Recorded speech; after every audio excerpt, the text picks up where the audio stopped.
मनाविरुद्ध लग्न भाग 33. रुचिता म्हणाली, कारण चूक माझी होती. मी पावसाचं वातावरण माहीत असूनही बाहेर गेले. अशात आम्हाला यायला वेळ लागेल तेही माझ्या लक्षात आले नाही. आणि माझी चूक असूनही मी उलट तुलाच बोलत होते. लवकर लक्षात आले तुझ्या. सॉरी. रुची बारीक तोंड करत म्हणाली. तो जागेवरून उठला आणि ड्रॉवरमधून ऑइंटमेंट घेऊन आला. त्याने तिला बेडवर बसवले आणि तिच्या खरचटलेल्या जागी तो ऑइंटमेंट लावून लागला. पुन्हा असला मंदपणा करू नकोस. विक्रम ते ऑइंटमेंट तिच्या हाताला लावत बोलला. तिने होकारात मान हलवली. ती निरखत होती त्याला. त्याच्या प्रत्येक गोष्टीत फक्त आणि फक्त प्रेमच दिसत होतं, जे दिवसेंदिवस तिला अजूनच त्याच्या प्रेमात पाडत होतं. त्याच्या ऑइंटमेंट लावताना होणारा अलगद बोटांचा स्पर्श व त्यावर त्याची हळूवार पडणारी फुंकर तिला मोहित करत होती. त्याचे भांग न पाडलेले थोडे विखुरलेले केस, थोड्या वाढलेल्या दाढी आणि मिशांची परफेक्ट जॉलाईन आणि चेहऱ्यावरील तेच आकर्षक तेज. ती भान हरपवून पाहत होती. एवढी एकटक नको पाहूस माझ्याकडे. पुन्हा माझ्या प्रेमात पडशील. विक्रम गालात हसत मिश्किलपणे ऑइंटमेंट लावतच बोलला. तशी तिची तंद्री तुटली. मी कुठे पाहते तुझ्याकडे? रुचिता सावरत बोलली. नाही, मग मलाच तसा भास झाला असेल. विक्रम गालात हसतच बोलला. त्याने ऑइंटमेंट लावून बाजूला ठेवून दिला. रुची थोडी त्याच्या जवळ सरकली आणि त्याच्या चेस्टवर बोटांनी लाडीवाट चाडा करत चित्र करू लागली. विक्रम. रुची लाडीकपणे म्हणाली. विक्रम हुंकारला. ती एवढ्या लाडीकपणे बोलते म्हणजे नक्कीच तिला काहीतरी हवे असणार, एवढं त्याला समजलं. त्याला तिचे हसूच आले. आपण बाळाचा विचार कधी करायचा? तिने लाजतच विचारले. तसा त्याचा चेहरा गंभीर झाला. रुचिता म्हणाली. विक्रम बोल ना. मध्येच हा बाळाचा विषय कुठून आला रुची? त्याच्या कपाडावर आठ्या जमा झाल्या. मध्येच कुठे विक्रम? रुचिता म्हणाली. मला आई मागे बोलत होत्या त्यांना एखादी नात किंवा नातू हवाय म्हणून, आणि आपणही कधीच याविषयी बोललो नाही. विक्रम म्हणाला. रुची, सध्याच बाळाचा विषय नको आपल्यात. का? तिने आठ्या पाडत विचारले. तुझा PhDचा अभ्यास सुरू आहे. सौम्य आणि प्रियाचं शिक्षण आणि करिअर बाकी आहे अजून. सध्या खर्चच खर्च आहे रुची. इतक्यात बाळाचा विचारच नको आपल्याला. रुचिता म्हणाली. विक्रम, माझं PhDचं काय आहे त्यात? ते तर मी प्रेग्नेंट असल्यावरही करू शकेन. आणि सौम्य आणि प्रियाचं शिक्षण बाळ असल्यावरही चालू राहील ना. त्याच्या आपल्या बाळाशी काय संबंध? तुला कळत नाहीये रुची. मलाही वाटतं आपलं एखादी बाळ असावं जे आपल्या प्रेमाचं अंश असेल. त्याच्याशी खेळावं, हसावं, बागडावं. पण सध्या बाळाचा विचार करणे म्हणजे अजून एक जबाबदारी वाढवणे. आपण अजून एक जबाबदारी नाही वाढू शकत रुचिता. कमीत कमी प्रियाचं आणि सौम्याचं शिक्षण कंप्लीट होईपर्यंत तरी नाही. मला त्यांच्या करिअरची पुढे काळजी नसायला हवी बस. एकदा ते स्थिर स्थावर झाले की त्यानंतर आपण फक्त आणि फक्त आपला आणि आपल्या होणाऱ्या गोंडस बाळाचा विचार करायचा. तो तिचे केस कानामागे सारत शांततेत तिला समजावत होता. रुचिता म्हणाली. आताही काय फरक पडेल विक्रम? आपलं बाळ त्यांच्या शिक्षणात अडचण येईल थोडी निर्माण करणार आहे. प्रिया आणि सौम्यालाही किती छान वाटेल घरात एखादं बाळ असेल तर. विक्रम म्हणाला. मला यावर वाद घालवायचा नाहीये रुची. आता पुन्हा बाळाचा विषय आपल्यात नको बस. पण विक्रम, मला झोप आलीये. तू झोपशील तेव्हा लाईट ऑफ कर. तो बाजूची चादर घेऊन बेडवर पडला. त्याने झोपण्यासाठी डोळे मिटले. त्याच्या बोलण्याने रुची नाराजच झाली. ती नाराजीतच लाईट ऑफ करून झोपायला पडली. ती पडली तसे त्याने तिला मिठीत घ्यायला हात केला, पण तिने लगेच त्याचा हात बाजूला केला. त्यानेही मग तिला जास्त फोर्स केला नाही की अजून तिला समजावत बसला नाही. या बाबतीत तो अगदी स्पष्ट होता. त्याला सध्या तरी बाळ नकोच होते. तो कुस वळवून झोपून गेला आणि तीही डोळे मिटून झोपायचा प्रयत्न करू लागली. पण सध्या तिला झोप लागणार की नाही प्रश्नच होता. विक्रम बाळासाठी एवढा विचार करेल तिला वाटले नव्हते. ती तर बाळाची स्वप्नही रंगवू लागली होती. पण आता ते स्वप्न सध्या तरी शक्य नव्हते. व्यक्तीला महत्त्व आहे रुचिता, पण त्याच्या श्रीमंतीलाही तेवढेच महत्त्व आहे. मला माझ्या मुलीने तिच्या कोणत्याही इच्छेबाबतीत ॲडजस्टमेंट करावी असं वाटत नाही. आणि विक्रमसोबत प्रत्येक बाबतीत फक्त ॲडजस्टमेंटच आहे. वर भावा बहिणीची जबाबदारी त्याच्या अंगावर आहे, हे वेगळंच.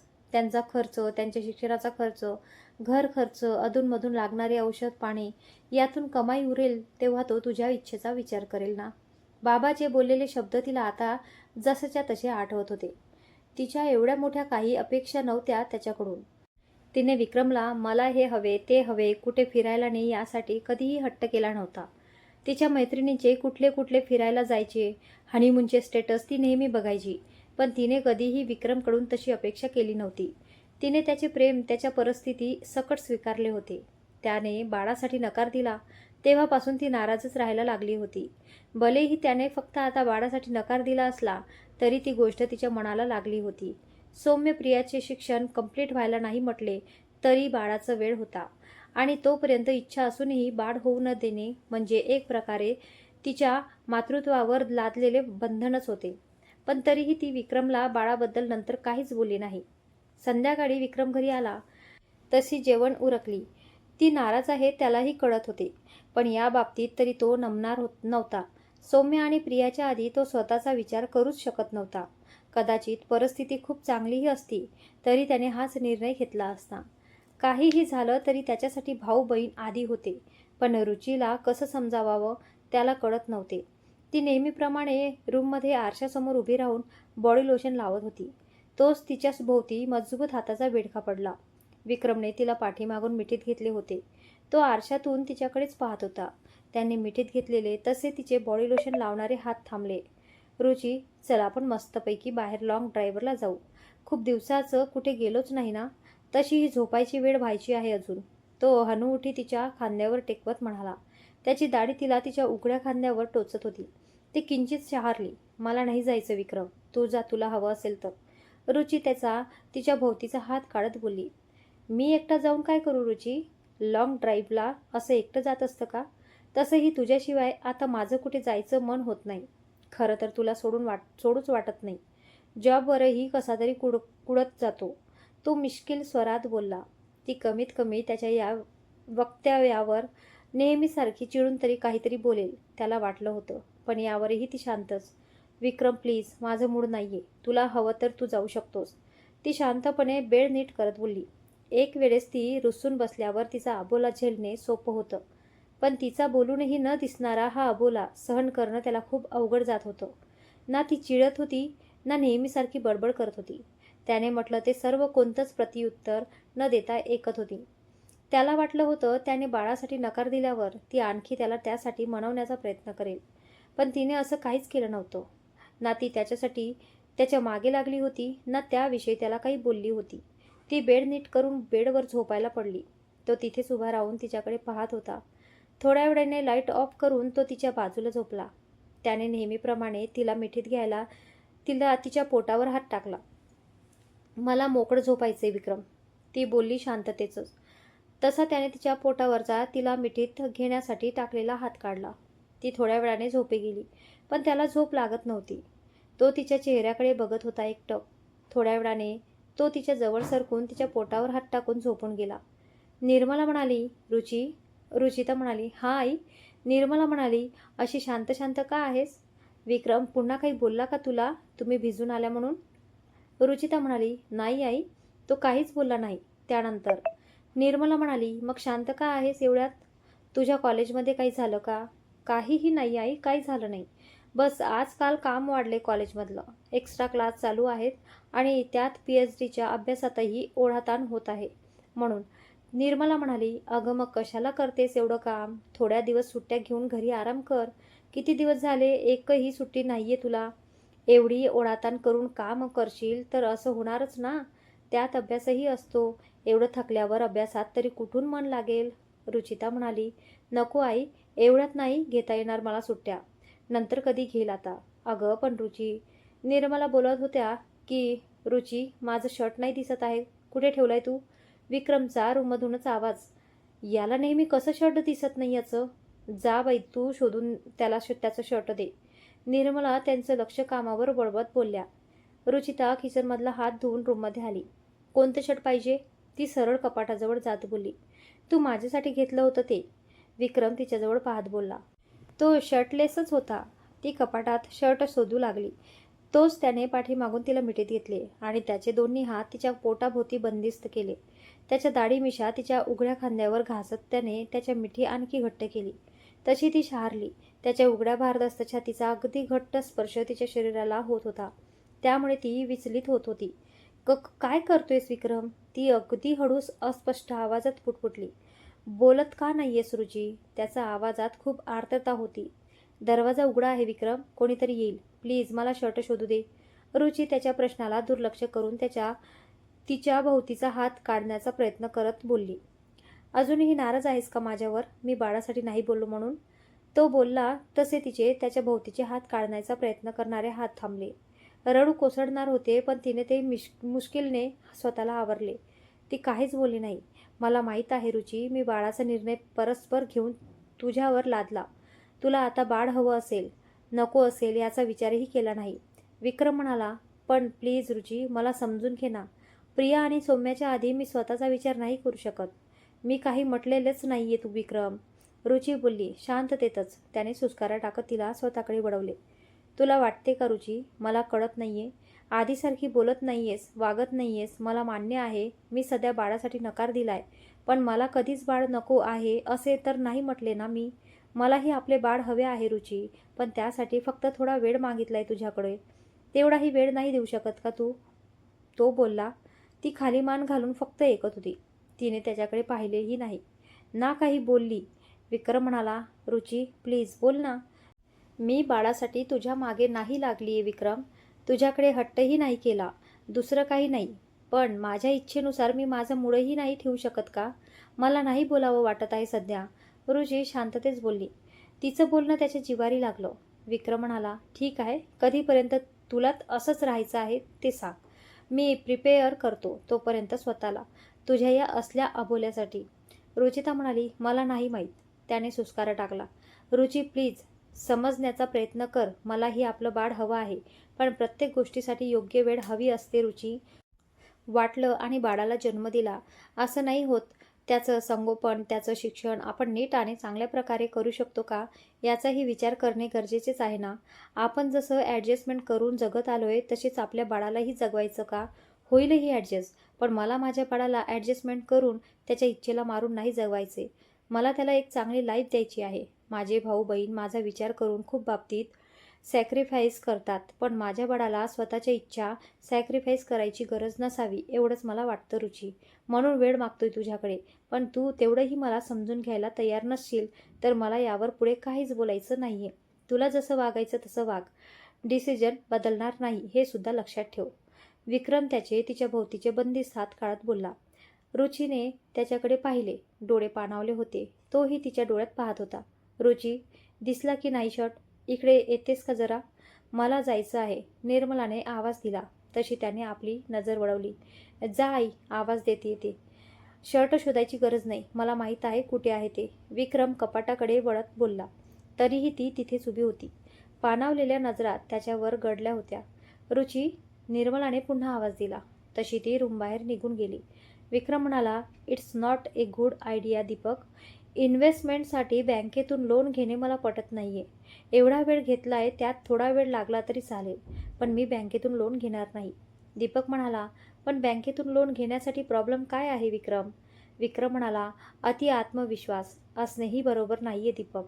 बिझनेसमध्ये नाण्याचे दोन पैलू असतात, प्रॉफिट ऑर लॉस. बिझनेस लॉसमध्ये गेला तर बँक आपल्याला सुखाने जगूही देणार नाही. पण तू निगेटिव्ह विचार का करतोयस विक्रम? दीपक म्हणाला, तुझी बिझनेस स्ट्रॅटजी खूप स्ट्रॉंग आहे. बिझनेस स्टार्टअप खूप चांगल्या प्रकारे होईल अँड आय नो आता सक्सेसही मिळेल आणि पुढे प्रॉफिटही. मी निगेटिव्ह विचार नाही करत आहे दीपक. मला विश्वास आहे. विक्रम म्हणाला, स्वतःवर या क्षेत्रात उतरायचे असेल तर पूर्ण तयारीनिशी उतरायचे आहे. आय नो बिझनेसमध्ये रिस्क घेणे गरजेचे आहे, पण त्यासाठी बँक लोनचा पर्याय मला नको आहे. मला 1% चान्स नाही घ्यायचा. दीपक म्हणाला, ठीक आहे, मग तू नाही म्हणतोयस तर नाही. आणखी वाट पाहण्याशिवाय काय पर्याय आहे मग? विक्रम म्हणाला, निघायचं मग आता? दीपक म्हणाला, नाही, तू निघ. आज मोहिनीसोबत डिनर डेट आहे माझी. विक्रम म्हणाला, वाट? हे कधी झालं? दीपक म्हणाला, खूप दिवसाचं झालंय. तुला आता कळतंय का? विक्रम म्हणाला, काय केलंस तू आता? मागे तर तुझ्यासोबत यायला नकार दिला होता तिने, मग आता कशी काय तयार झाली ती तुझ्यासोबत यायला? दीपक म्हणाला, तुला तुझा मित्र कोणता तरी मुलीसोबत डेट करतोय याचा आनंद होण्याऐवजी तू मला हे असे प्रश्न का करत बसलायस? मला आनंदच होतोय दीपक, पण त्या मोहिनीला तू खूपदा विचारलंय ना, आणि तिने खूपदा नकारही दिलाय, म्हणून मला थोडं आश्चर्य वाटते बस. विक्रम त्याला थोडं चिडवत बोलला. तिलाही आता मी आवडू लागलोय म्हणून आता होकार दिलाय तिने. लवकरच आम्ही गर्लफ्रेंड बॉयफ्रेंडही बनू बघ तू. हे तो बोलत असला तरी ती इम्प्रेस व्हावी आणि त्याच्यासोबत डेटला यायला तयार व्हावी म्हणून त्याने किती पापड बेलले त्याचं त्यालाच माहीत. आय होप सो, विक्रम गालात हसत बोलला. कारण अशी त्याने कितीतरी वेळा स्वप्न बघितली होती, पण ती कधीच पूर्ण झाली नव्हती. कळलं ना उत्तर तुला? आता तू घरी जाऊ शकतोस. वहिनीही तुझी वाट बघत असेल ना? दीपक त्याला चिडवण्याच्या सुरात बोलला. तो बोलला तसा विक्रमला सकाळी रुचीसोबतचे बोलणे आठवले. सकाळपासून ना तिचा कॉल आला होता ना मेसेज. त्याने पुन्हा एकदा मोबाईल चेक केला, पण नथिंग. त्याने एक सुस्कारा टाकला आणि दीपकला ऑल द बेस्ट बोलून तो लवकरच तिथून घराच्या दिशेने वळला. घरी सर्व जेवणासाठी वाट बघत असेल, त्याला माहीत होते. विक्रम घरी आला तशी सर्व जेवायला बसली. रुची अजूनही नाराज दिसत होती, पण आता त्याने तिला विचारले नाही. त्याचा निर्णय अगदी ठाम होता, पण ती बोलत नव्हती म्हणून त्याचे कशातच मन लागत नव्हते. प्रिया म्हणाली, दादा, ते मला या सेमिस्टरची एक्झाम फीस भरायची आहे उद्या. विक्रम म्हणाला, आईजवळ दिली आहे मी तुझी फीस. क्लासला जायच्या आधी आईजवळून घेऊन जा. तुला माहीत होतं? तिने आश्चर्याने विचारलं. विक्रम म्हणाला, या महिन्यात भरावी लागणार म्हणून आधीच आईजवळ दिली होती मी. उद्या भरून घे, लेट करू नकोस. हो दादा. तो रूममध्ये आला तेव्हा रुची बेडवर पुस्तक घेऊन वाचत बसली होती. तोही तिच्याशी काहीच न बोलता रूममध्ये आला. त्याची ड्रॉवरमधील डायरी काढून त्यात थोडा वेळ काहीतरी हिशोब केला आणि बेडच्या दुसऱ्या साईडला ठेवून तोही काहीतरी वाचत बसला. ना तो तिच्याशी बोलला ना ती त्याच्याशी बोलली. दोघेही अगदी मन लावून वाचत होते. अर्थात बघणाऱ्याला असंच वाटलं असतं, पण अबोल्यामुळे बोलण्यासाठी उरलसलेलं अस्वस्थ मन त्या वाचण्यात 0%ही लागलं तर नवल. त्यात त्यांचं बोलण्यासाठी आसुसलेलं अस्वस्थ मन लागेल तरी कसं? असाच वाचण्यात बराच वेळ गेला. त्याने तिच्याकडे पाहिले तर ती बेडला टेकून झोपूनही गेली होती. मांडीवरील पुस्तकावर हात ठेवून ती तशीच झोपली होती. तो तिच्याजवळ सरकला आणि तिच्या मांडीवर असलेलं पुस्तक काढून त्याने ते साईडला टेबलवर ठेवलं. तिला हळूवारपणे खाली सरकवून नीट झोपवलं आणि तिच्या अंगावर पायथ्याशी असलेलं ब्लँकेट टाकलं. तोही तिच्या शेजारी पडून तिच्या निरागस चेहऱ्याकडे पाहत होता. तिच्याकडे पाहून त्याला मनातच गिल्ट वाटलं. एवढ्या दिवसात कधीच तिने त्याच्याकडे कुठल्या महागड्या गोष्टींसाठी तर दूर, पण कुठे बाहेर हॉटेलमध्ये जेवायला नाही म्हणूनही हट्ट केला नव्हता. आणि कधी गेलंच तरी साधारण हॉटेलमध्ये जरी गेले तरी पदार्थाऐवजी आधी ती प्राईस लिस्ट बघत होती. घर खर्चातही त्याचे पैसे वाचवावे म्हणून हट्टाने ती सॅलरीतील अर्धा खर्च देत होती. खरं तर त्याचा ती त्याच्याही पेक्षा जास्त विचार करायची. पण एक वेळेस तिने महागडे काही मागितले असते तरी त्याने ते पूर्ण केले असते. पण तो तिचा हा हट्ट पूर्ण करू शकणार नव्हता. का कळत नाहीये रुची तुला? कसं समजावू मी? पॅरेंट्स होणं काही सोपं गोष्ट नाहीये. मान्य आहे आपण दोघं सक्षम आहोत आपल्या बाळाला सांभाळायला, पण एकदा माझ्याशी परसेसपणे विचार कर ना रुची. बाळाची जबाबदारी आताच नाही घेऊ शकत आपण. कितीही सक्षम असलो तरी नाही. मी सगळं नीट करेल, पण त्यासाठी प्लीज थोडा वेळ दे ना मला. तुझा हा असला बोला मला नाही सहन होत रुची. काय करू मी? विक्रम तिच्या त्या निरागस चेहऱ्याकडे पाहत कळवळीने बोलत होता. तिच्या चेहऱ्याकडे पाहतच कधीतरी उशिरा तोही झोपी गेला. तो झोपला तसं काही वेळाने तिने डोळे उघडून त्याच्याकडे पाहिले. डोळ्यात अश्रू साचले होते. अश्रू पुसत अंगावरचे अर्धे ब्लँकेट तिने त्याच्या अंगावर सारकावले आणि त्याच्या अगदी जवळ सरकून तीही झोपी गेली.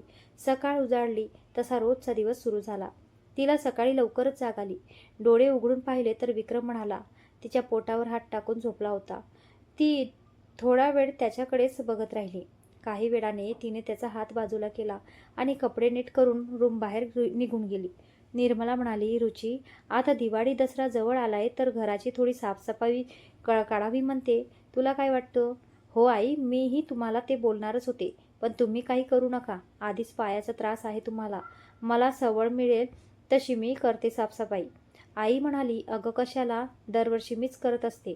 प्रियाही करते मला मदत. तुझ्या मागे आधीच कॉलेजचा व्याप आहे, त्यात तुझा अभ्यास. काही करायची गरज नाही तुला. मी करते माझी हळूहळू. नको आई, दरवर्षी करत असाल तुम्ही, पण यावर्षी मी आहे ना करायला. तुम्हाला काही करायची गरज नाही आणि लागलंच तर प्रियाही आहे. आम्ही दोघीच करू सर्व. तुम्ही स्वतःच्या तब्येतीची काळजी घ्यायला हवी आहे. रुचिता असं खूप काही बोलत होती आणि निर्मला कौतुकाने तिच्याकडे पाहत होती. काय झालं आई, तुम्ही अशा का पाहता? निर्मला एकटक तिच्याकडे पाहत होती म्हणून सुरुचीने विचारले. काही नाही ग, सुनेच्या रूपात माझ्या मुलीला बघते. मी तुला फसवून निर्मला बोलत होत्या की. रुचिता म्हणाली. आई प्लीज, ती गोष्ट नकोय आता. मी तुम्हाला सांगितलं ना, तुम्ही त्यावेळेस थोडं चुकीचं केलं असलं तरी तुमचा हेतू वाईट नव्हता. हेच माझ्यासाठी जास्त महत्त्वाचं आहे.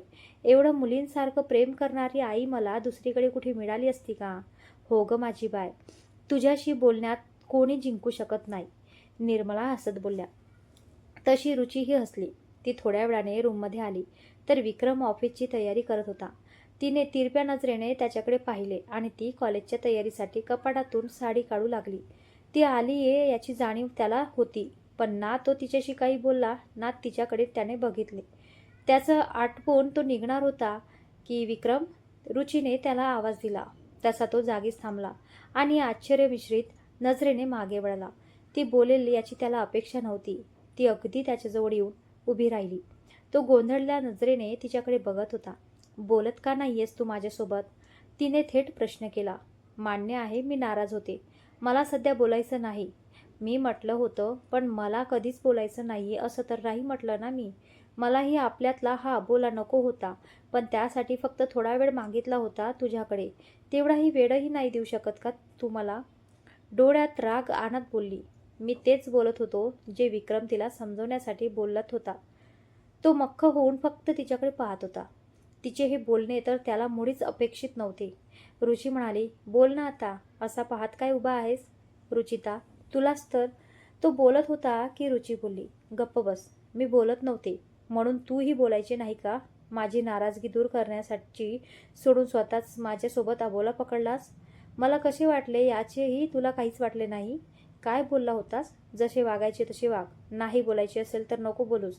म्हणजे माझ्या बोलण्या न बोलण्याने तुला काहीच फरक पडत नाही, हो ना? मी तर केले होते प्रयत्न बोलायचेही आणि तुझी नाराजगी दूर करायचीही, पण तूच तुझी नाराजगी सोडायला तयार नव्हतीस. मग काय करायचं मी? तो हसत बोलला. डोळे नम झाले होते. तिचे हे आधीसारखे बोलणे ऐकण्यासाठी त्याचे कान तरसत होते. रुची म्हणाली, काय प्रयत्न केलास?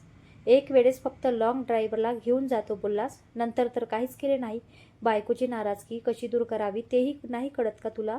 नाही कळत. एकच लग्न झालंय ना माझं आणि एकच युनिक बायको भेटली आहे मला. त्यामुळे असा बायकोची नाराजगी दूर करायचा मला एक्सपिरियन्स नाही आहे. तो हसत तिला जवळ मिठीत ओढत बोलला. विक्रम, रुची चिडून त्याच्या छातीवर चापट मारत बोलली. I missed deed Vikram he which called by you. Vikram हळूवार पुटपुटला. तसे रुचीच्या डोळ्यात अश्रू दाटून आले आणि ती क्षणात त्याला बिलगली. आय एम सॉरी विक्रम, मला नकोय सध्याच बाळ. तुला हवा तेवढा वेळ घे. मी वाट बघायला तयार आहे. मी पुन्हा बाळासाठी हट्ट नाही करणार. रुची त्याला बिलगून मुसमुसत बोलली. तुला का सॉरी बोलायची रुची? I am sorry. मी तुझी कोणतीच इच्छा पूर्ण नाही करू शकत ना? तो तिच्या भोवतीची मिठी घटत करत बोलला. त्याचेही डोळे पाणावले होते. रुची म्हणाली, असं काही नाहीये. मीही नको त्या गोष्टींचा हट्ट करते. तुझा काही विचारच करत नाही. I am sorry. सॉरी नको म्हणूस ना रुची. तो तिच्या मानेत चेहरा घुसळत बोलला. रुची किंचित शहारली आणि भान विसरलेल्या तिला दरवाजा उघडा आहे हेही लक्षात आले. तिने झटक्यात त्याला बाजूला केले. काय झाले? त्याच्या कपाळावर आठ्या पडल्या. रुची म्हणाली, अरे दरवाजा उघडा आहे विक्रम, मग बंद करायचा का? तो मिश्किल स्वरात बोलला. विक्रम, ती चिडून, खरंच आता ऑफिसला जायचा मूड बदललाय माझा. आता दुसरं काहीतरी करायचं मूड होतोय. तो तिला जवळ खेचून मिठीत घेत मिश्किलपणे बोलला. काय करायचा मूड होतोय? तिने कपाळावर आठ्या पाळत विचारले. रोमॅन्स कर. तो तिच्या ओठांवर अंगठा फिरवत बोलतच होता की बोलायच्या आधीच तिने त्याला बाजूला केले. गप्प, ऑफिसला जा विक्रम, ती धमकीवजा सुरात बोलली. जातो. तेवढंच येतं बोलता, फक्त बस. बाकी रोमॅन्स नावाने बट्ट्या बोर्ड आहे. तो शेवटचं वाक्य तोंडातल्या तोंडात पुटपुटला. काय बोललास? ती डोळे बारीक करत. जातो म्हणतोय. तो जरा गुस्सात बोलला. तसे रुचीला त्याचे हसूच आले, पण तिने त्याला तसे दाखवले नाही. कशी झाली सेट मग तुमची डिनर डेट? विक्रमने दीपकच्या बाजूला बसत विचारले. दीपक म्हणाला, कसला डिनर यार विक्रम, काल कॅन्सल झाला सर्व प्लॅन. का? अरे तब्येत वेळेवर बिघडली आहे म्हणे मामीची, म्हणून मग आलीच नाही ती. अच्छा, म्हणून ऑफिसलाही नाही आली का ती आज? विक्रमने तिच्या जागेवर नजर टाकत विचारले.